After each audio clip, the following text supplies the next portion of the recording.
Okay.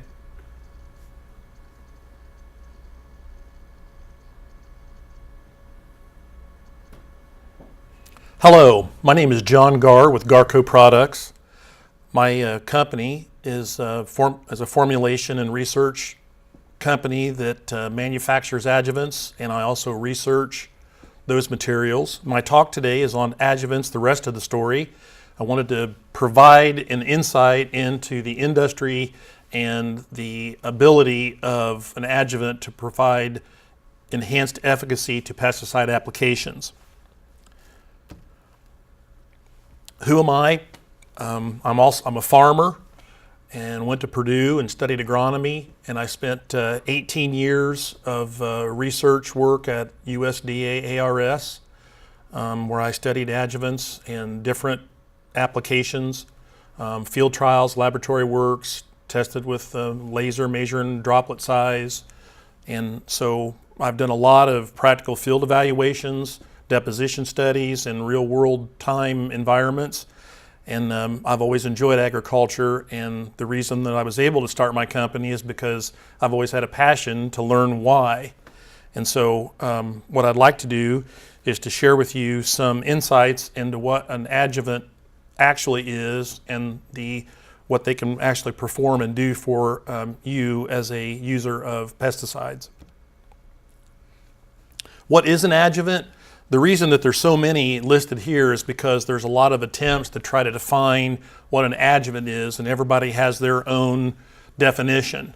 I like to use a simplified version and say an adjuvant is something that you add to the spray tank to help your pesticide work better. That might mean that you reduce drift. That might mean that you enhance the pesticide performance. That may mean that you take the foam out of the spray tank, or you clean the spray tank. So an adjuvant is something that you add to the tank to help the pesticide work better.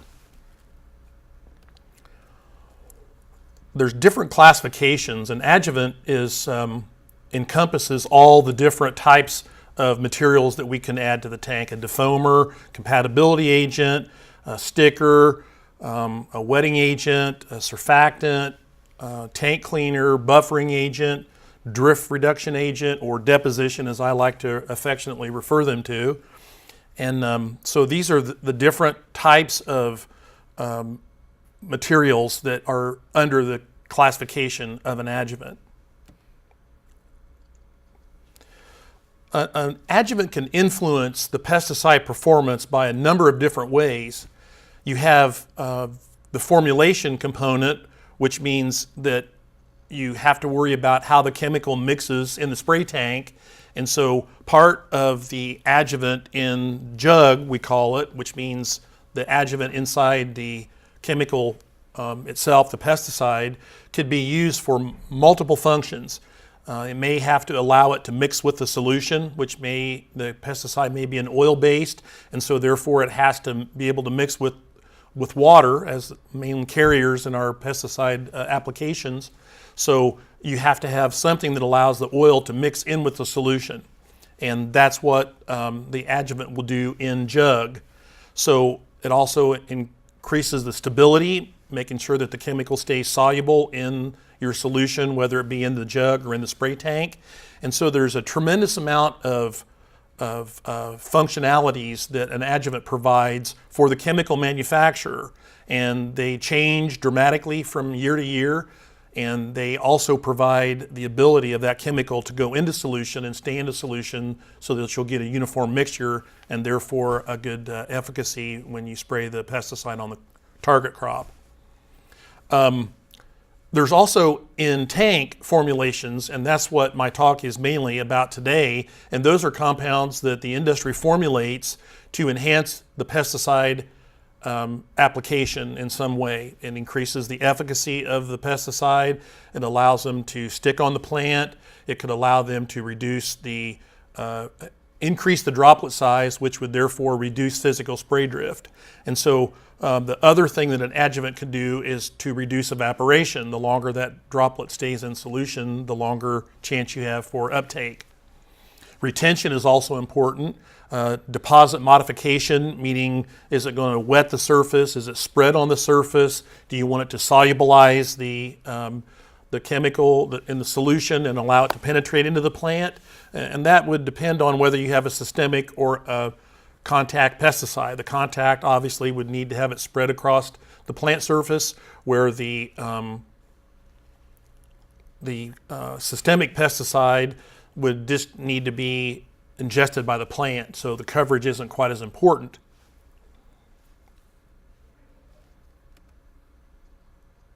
There's a lot of different terms for adjuvants, and all of these are applicable, and there's just a whole range of, there's nothing really wrong. The ASTM has tried to standardize the definitions of different materials, but there's a lot of different terms for a surfactant. It can be a wetting agent, it can be a spreader sticker, it can be a penetrating agent, translocation agent, an evaporation reducer. There's a lot of different terms that you can apply to a surfactant.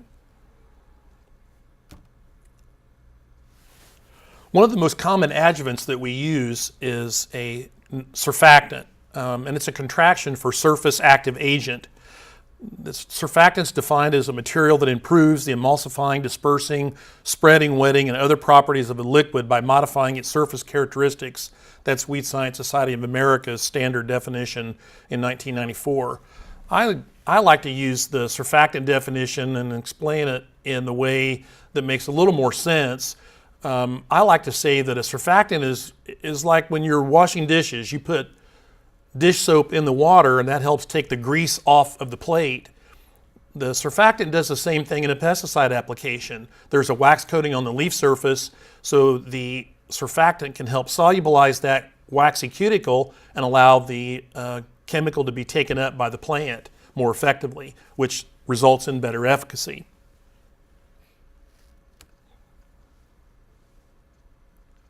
Surfactants are divided into main classes. You have, and it's based on their electrical charge, you have an anionic, which is a negative charged surfactant. You have a not ionic, which there's no charge to it, and a cationic. Most commercial in-tank adjuvants that we use, that you would buy as a separate component, like you would buy an adjuvant like a surfactant or an oil, those are mainly non-ionic surfactants, and in that way they don't affect whether you have an anionic or a cationic or a non-ionic surfactant in the formulation. The non-ionic surfactants that we use will not interfere with those and compatible with those pesticide adjuvant formulants. A lot of pesticides contain a substantial amount as their inert ingredients, so the end jug, meaning the chemical manufacturer's formulations, usually contain substantial amounts of an adjuvant. Could be up to 50% of the formulation.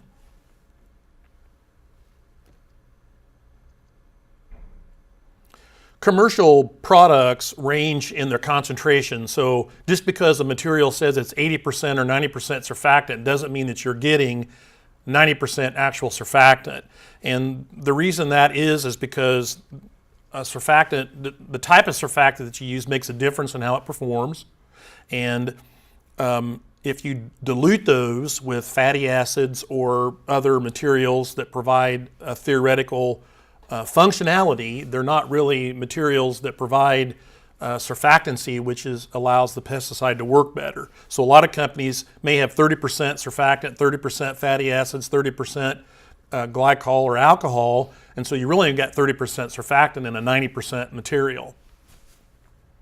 This equates to more profitability for the companies that manufacture adjuvants or market adjuvants.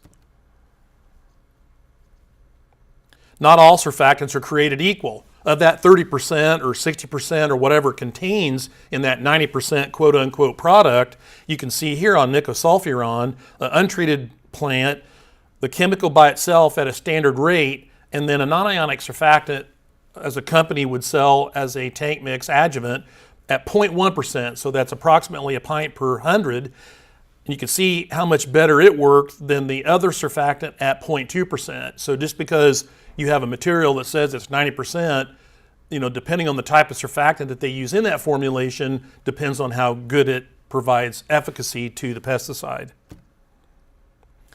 This is a study that was done years ago. It just shows of different concentrations with different chemicals. It was a huge study, probably the most exhaustive study of its kind. It was done in the late 50s and early 60s. This is a research plot at a USDA research facility, and my favorite saying is, if you're spraying a pesticide, traditionally today they're systemic, which means they want in the plant. So what I like to say is I want the pesticide in the plant, not on the plant. So a lot of companies will say, well, a fatty acid is used as a sticking agent to make it rain fast, but if the material is taken up by the plant, meaning that the surfactant provides that penetration through the wax, then it's in the plant, it's definitely rain fast. And this is a picture of a plot where there is no chemical, and then you can see the different 4-row plots and different parts of the research study, and the only thing that was switched in that study was the adjuvant. So you can see a huge difference in the performance of the chemical based on what adjuvant was in that particular 4-row test.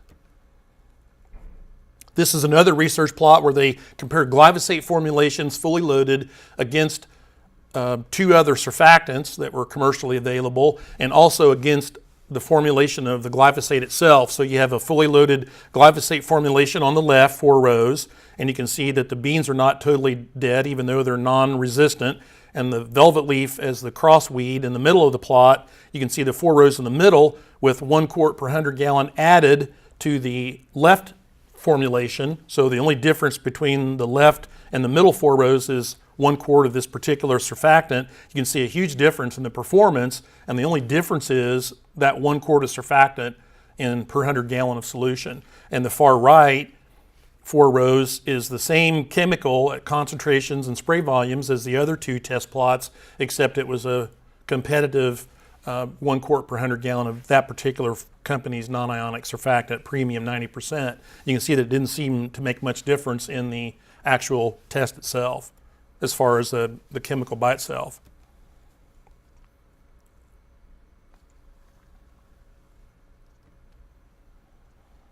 I'm waiting on the, it's a little slow. Yeah, let me see if I can do it this way. There we go. Okay, and this slide is in a citrus in Florida, and you can see on the left, it was the same rate of glyphosate sprayed underneath the citrus trees, and then they added a quart of a premium non-ionic surfactant sold commercially across the country, and then the only difference between that plot and the next plot is they used the same rate, same chemical, same volume, and they just added a quart of a different surfactant, and you can see the tremendous difference in the performance. We're going to switch a little bit and talk about drift management. I like to talk about drift because it's a huge issue, and especially with some of the genetically modified crops, we're going to see more and more issues with drift. And I say that you can use the best adjuvant in the world, but if you don't set your equipment up properly first, nozzle selection, pressure, boom height, speed, and wind direction, and the wind speed, sometimes you can't fight Mother Nature, and so the best thing to do is just to say no. Here's the 2,4-D and dicamba resistant crops and their implications for susceptible targets. That's pretty well known that once we get those tolerances in the plants themselves, that there's a potential to have some more issues with off-target movement.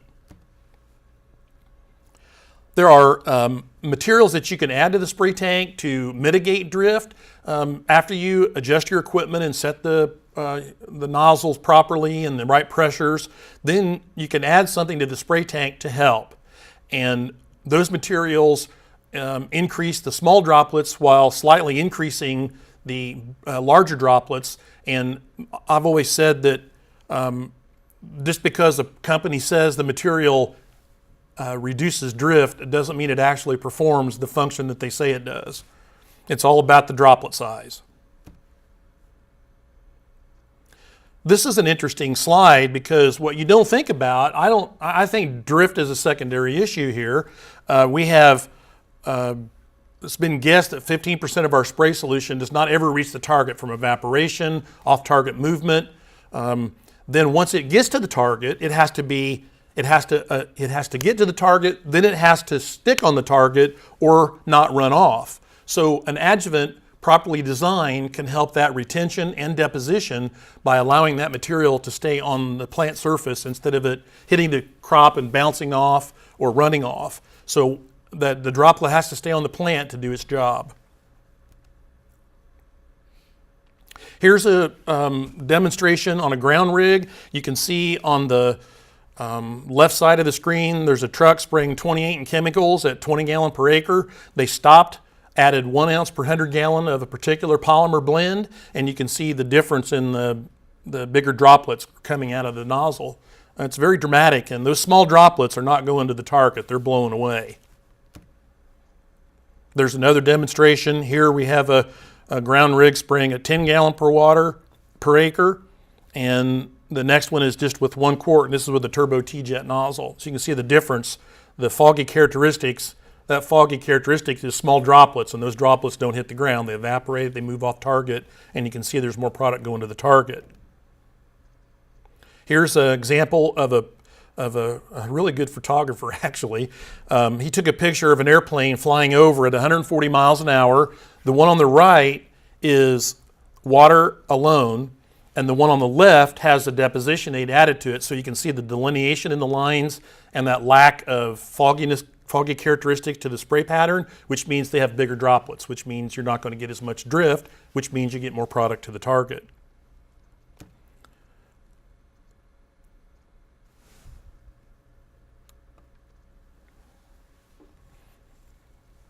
This is a picture in a wind tunnel where you have water and chemical, and you can see the real fine droplets exiting the nozzle at I think this is about 130 miles an hour.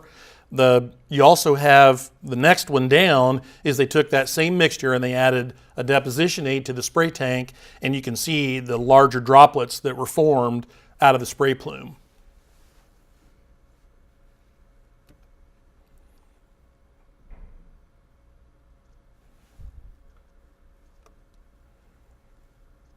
This is a picture at a loading dock. You can see on the left there's the water alone, and you can see the hit bouncing on the concrete, and then the resultant small droplets, blowing away or misting. But you can see on the right when the deposition aid was added to the spray tank that you had the bigger droplets and you didn't see those fine particles.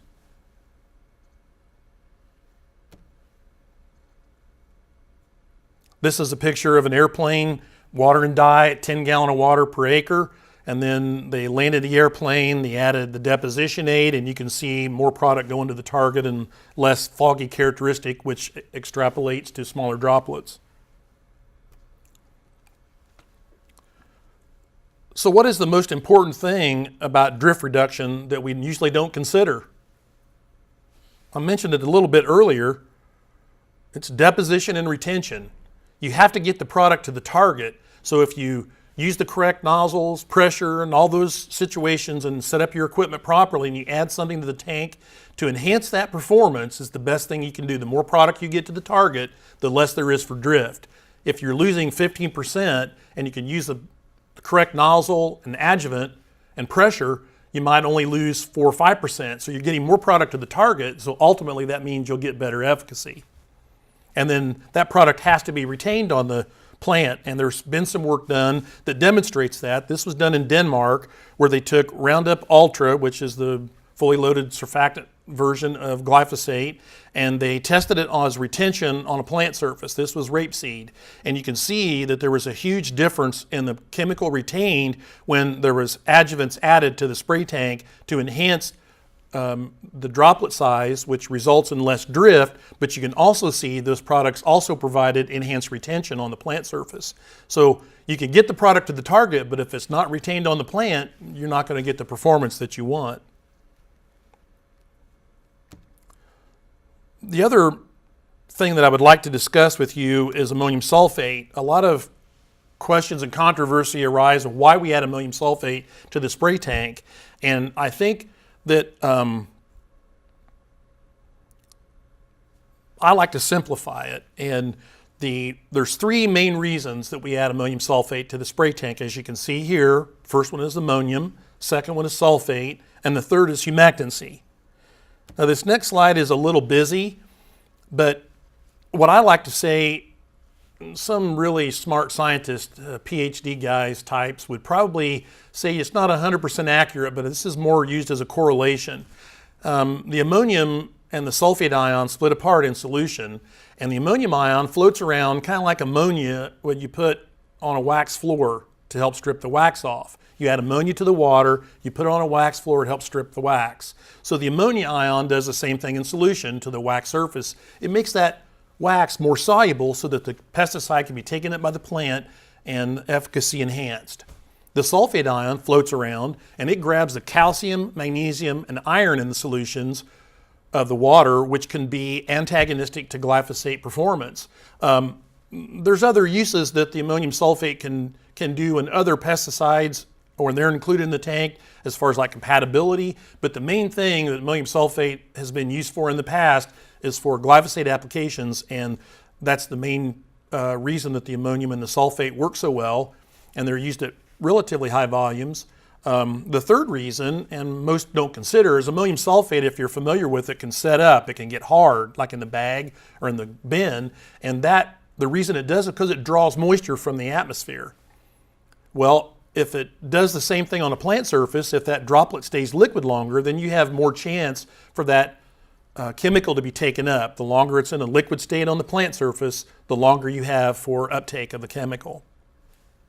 To demonstrate that a little bit, there was some research done at in Kansas, and you can see here the huge difference in real ammonium sulfate versus the products that what you would consider replacement materials. And for the most part, that chart is a little bit busy, but you'll have time to look at it since we can't talk about it here in the 30-minute time frame. But here is Roundup Weather Max at 8 ounces. I think this was 10 gallons of water. They're all standardized, so that 8 ounces is all the same through these next slides. This is what the chemical would do with nothing on it, or this is what the crop would look like with nothing on it, and then this middle part is with 8 ounces of Weather Max. You add ammonium sulfate to the mixture and look at the difference in the performance on velvet leaf. It's a huge difference. And then this is with one of the traditional ammonium sulfate replacement products at a higher dose than what's standardly used. This is 5 quarts per 100. It still didn't kill the weed as good as ammonium sulfate, but it did better than the chemical by itself. And the next 3 slides, you can see there was no difference between it and the chemical by itself.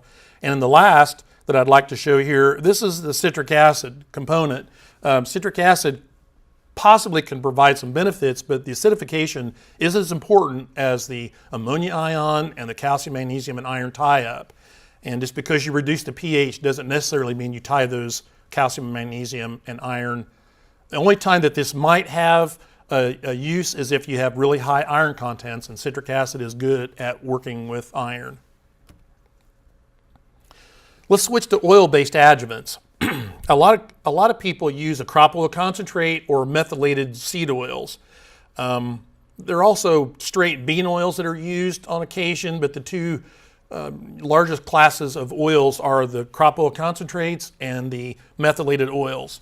Now, although there are differences in quality of the base oils that they use, the emulsifier package is the most important because you can provide enhancement of the oil.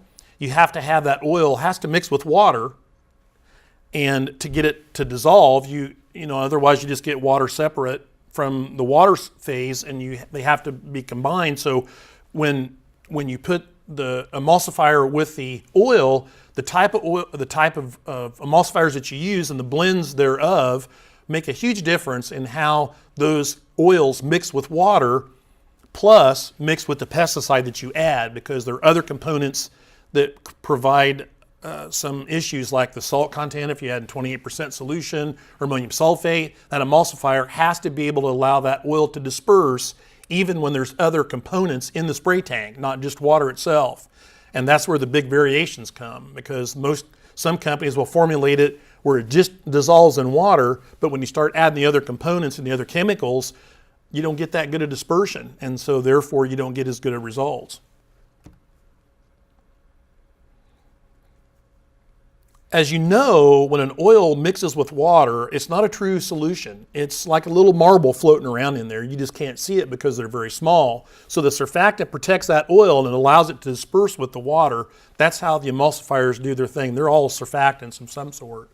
And so you have to remember that when that surfactant and oil are in the spray tank, and this is mainly in an aerial environment, not so much the ground, but it does have a little effect, that the oil at a high airspeed, that oil makes that droplet relax as a surfactant does. So when you hit a real high shear air environment, that droplet can break apart easier because it's more relaxed. And so the surfactants and oils added to the spray tank, especially in an aerial environment, can create some significant issues with increasing the amount of small droplets in your spray distribution as far as the droplet size.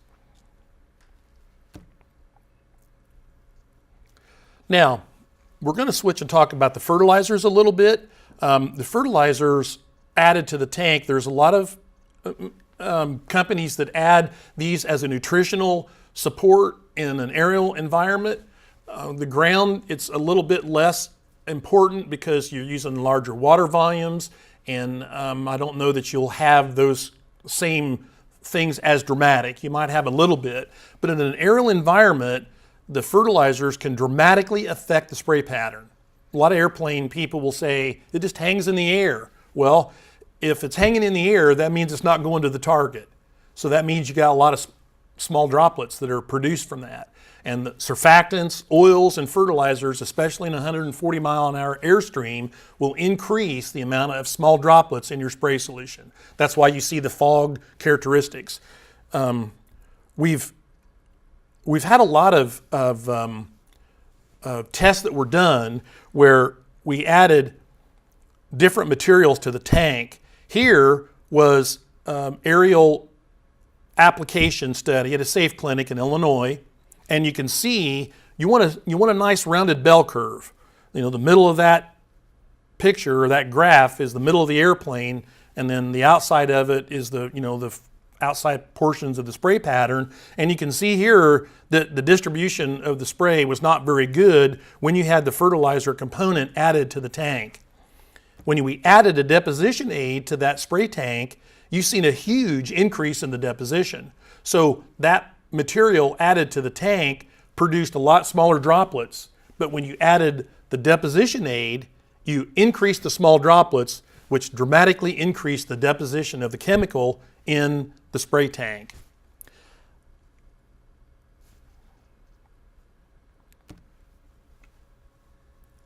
Now, at the end of the presentation, I'd like to have just a little bit of fun.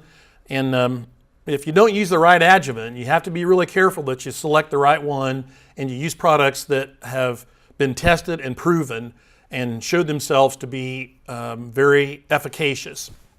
So if you don't use the right adjuvant, there's things that can happen to you, and this can happen if you don't use the right adjuvant. And you all know that I'm joking a little bit here, but it tries to illustrate a point that even though we're having a little fun right here at this particular picture, that using the right adjuvant can significantly enhance your pesticide performance and increase your efficacy while reducing your liability of physical spray drift. My name is John Garr, and I would be happy to help you anytime. Feel free to call me at your convenience, and I'd be happy to discuss any of the topics that I presented today. Thank you very much.